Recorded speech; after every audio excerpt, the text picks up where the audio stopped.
L'any Palau Ferrer no podia començar millor. Si just abans de Nadal el Consell Comarcal de la Conca de Barberà i la revista Cultura i Paisatge il·lustraven les seves felicitacions nadalenques amb quadres de Palau Ferrer, l'inici d'aquest 2021 també ha estat molt intens. Avui ja podem dir que el centenari de Palau Ferrer és una de les commemoracions oficials d'enguany de la Generalitat de Catalunya.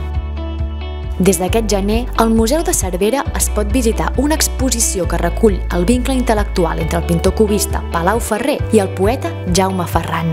Al mateix temps, hem donat a conèixer que aquest estiu, l'Escala, a la Costa Brava, serà l'epicentre dels actes sardanistes de l'any Palau Ferrer. En paral·lel, l'Escola Martí Poch de l'Espluga de Francolí està duent a terme un programa educatiu transversal a través dels quadres que pintava l'artista. Aquestes setmanes, a més, nombrosos articles, reportatges i entrevistes s'han fet ressò de l'inici d'una commemoració, la del centenari de Palau Ferrer, que s'estendrà arreu del territori.